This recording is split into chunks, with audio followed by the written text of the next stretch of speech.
आज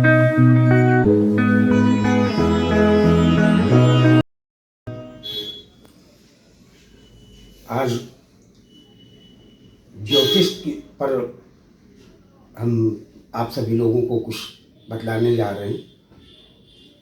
सबसे पहले तो हमें ये जान लेना नितांत आवश्यक है कि ज्योतिष है क्या और ज्योतिष का महत्व क्यों।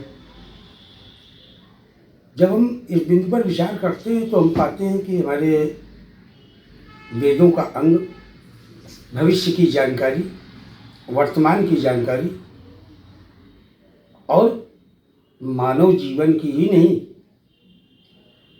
तमाम आंधी तूफान बवंडर, आगे आने वाला समय, कब कैसा कहाँ की स्थिति कैसी होगी, कौन सा खनिज, कौन सा तरल, कौन सा द्रव्य उत्पन्न होता है, कहाँ से उत्पन्न होगा, इन सारे बिंदुओं की जानकारी हमें ज्योतिष के माध्यम से साधारणतया मिल जाती है।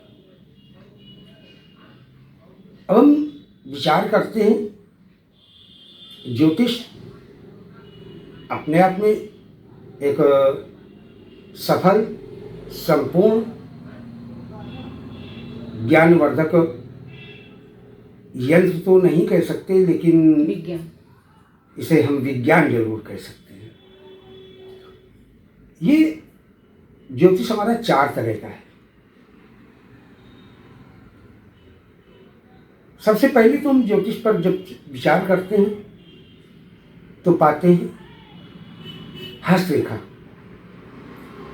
लेकिन हस्तरेखा के जानकार आज बहुत कम हैं। हमारे मुनियों में नारद जी से लिखे ये हस्तरेखा के अच्छे जानकार हुआ करते थे, लेकिन महाराज भृगु ने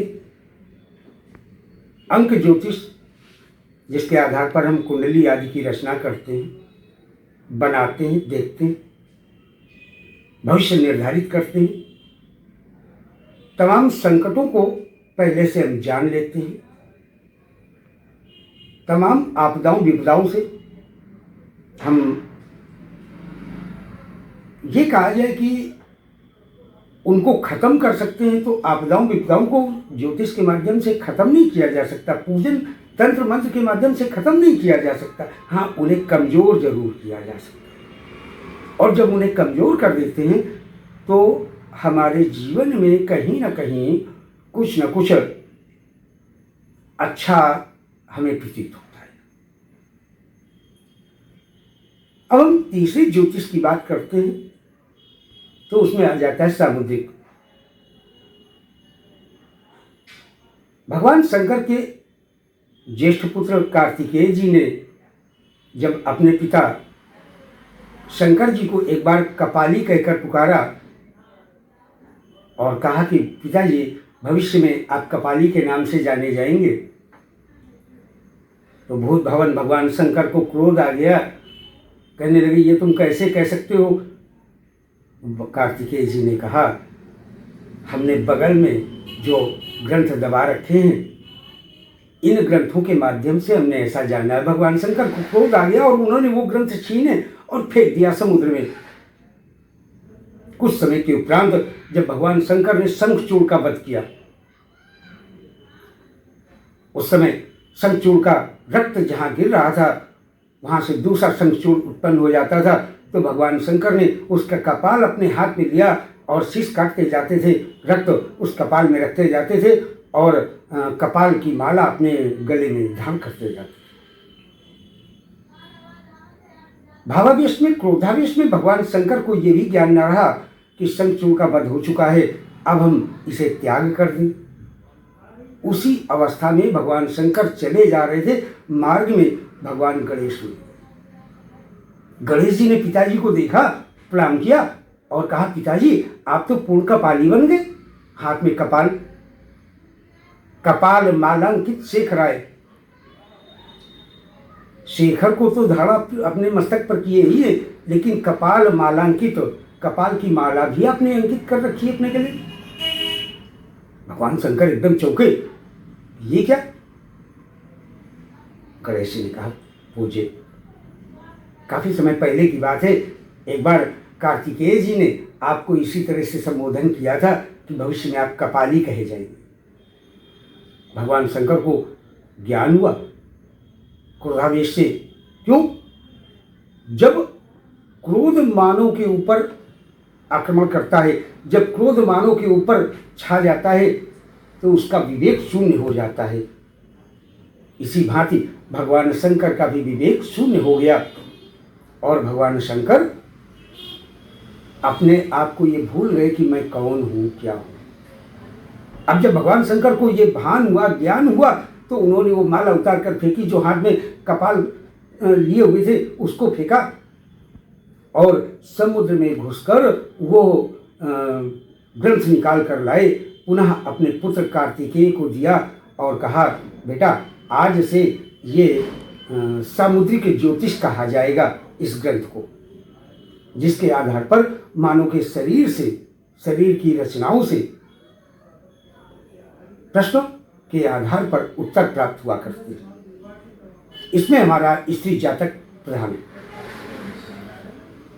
चौथा, फलित ज्योतिष, जिसके आधार पर हम किसी को भी फलादेश करते हैं।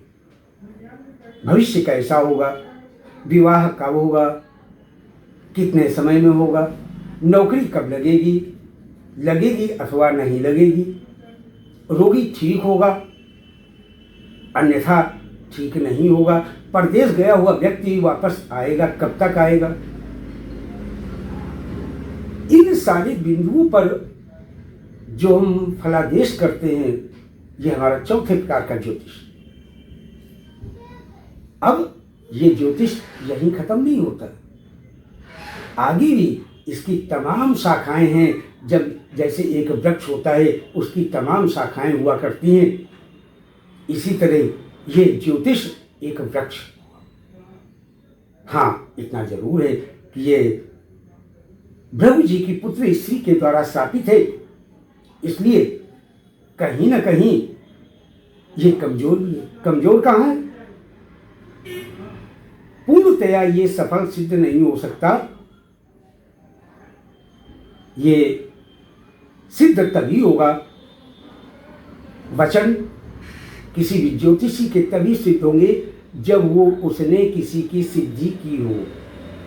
अन्यथा ज्योतिष पठन पाठन अध्ययन अध्यात्म के आधार पर ज्योतिष 90%, 92% और हम तो कहेंगे 95% सत्य सिद्ध होता है, लेकिन इससे ऊपर की क्षमता किसी में नहीं है, क्योंकि कुछ क्षमता तो उनकी है, उनके ऊपर भी हमें निर्भर करना होता है। जिन बिंदुओं पर हम विचार करते हैं, कई बार ऐसा होता है, उनकी कृपा से उन बिंदुओं पर हमारी दृष्टि ही नहीं पड़ पाती, वो बिंदु हमारे अधूरे रह जाते।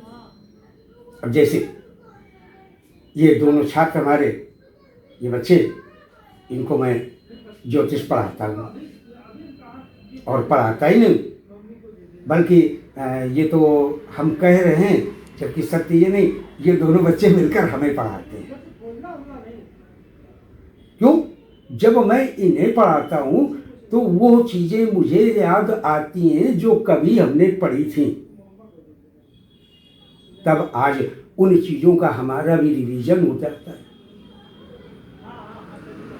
और मैं आशा करता हूँ कि निकट भविष्य में नहीं, बल्कि 2 ही 3 महीने के अंतराल में, वैसे आज की तारीख में हमारे दोनों शिष्य और शिष्या अपने आप में सक्षम हैं किसी भी कुंडली की विवेचना करने के लिए, लेकिन अभी हमने इनको वो अधिकार प्रदान नहीं किया है। हाँ, बहुत जल्दी ही वो अधिकार भी इन दोनों बच्चों को दूंगा, जिसके आधार पर ये बच्चे किसी की भी कुंडली को फलित कर सकते हैं। और मैं समझता हूँ कि आज जो कुछ जितना हमने बतलाया है, आप सभी के लिए इतना पर्याप्त है। आगे फिर कभी जब कोई अवसर अवसर मिलेगा तो ज़रूर आपको इससे ज़्यादा और इससे आगे की जानकारियाँ प्रदान होंगी। वंदे मातरम।